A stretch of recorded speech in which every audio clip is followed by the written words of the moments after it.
আসসালামু আলাইকুম। কি অবস্থা সবাই? আশা করি ভালো আছেন। সকাল সকাল চলে আসলাম নতুন একটা ব্লগ ভিডিওর সাথে। তো সকালে ঘুম থেকে উঠেই তো চা বানানোর জন্য রান্নাঘরে চলে এসেছি ফ্রেশ হয়ে। আর সকালবেলা উঠেই ঘুম থেকে উঠে ১ কাপ চা না হলে শরীরটা ম্যাজম্যাজ করে। চা খাওয়ার পরে একটা প্রশান্তি দেয়। তো এদিকে চা খাওয়া শেষে সকালে নাস্তা হালকা পাতলা করে ২ ছেলেমেয়েকেও ফ্রেশ করিয়ে দিয়েছি। আর আমার মেয়ে ওইদিকে আমার ছেলেকে নিয়ে একটু আদর করার চেষ্টা করছে। যদিও বা ও অনেক ছোট, তারপরেও চেষ্টা করে ওর ভাইকে আদর করার জন্য। তারপরে যে সকালে সবকিছু শেষ করে রান্না করতে চলে এসেছি। আজকে ভাবলাম একটু বিরিয়ানি রান্না করব। তো বিরিয়ানি রান্না করার জন্য আমি এদিকে প্রথমে পোলাওটা তো রেডি করে নিয়েছি। তারপরে পোলাওটা ওদিকে দমে বসিয়ে দিয়ে আমি মুরগিটা কষানোর জন্য সমস্ত মশলা দিয়ে একসাথে কষাতে শুরু করে দিয়েছি। তো চলুন দেখতে থাকি কিভাবে আমি রান্না করি।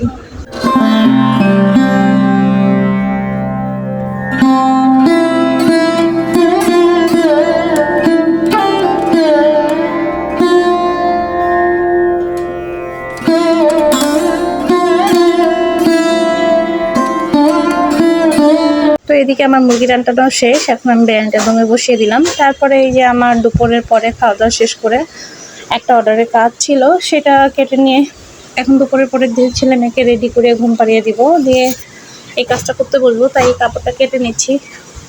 কাপটা কাটা শেষে সেলাই করতে বলবো।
তো এই ছিল আমার আজকে একটা ছোটোখাটো ব্লগ ভিডিও। ভালো লাগলে আমার চ্যানেলটাকে সাবস্ক্রাইব করে পাশে থাকবেন, আর পাশে থাকা বেল আইকনটাকেও চাপ দিয়ে রাখবেন। যখনই আমার ভিডিওটা যাবে নোটিফিকেশনটা পেয়ে যাবেন। আর আমার ভিডিও ভালো লাগলে অবশ্যই লাইক কমেন্ট শেয়ার করে দিবেন।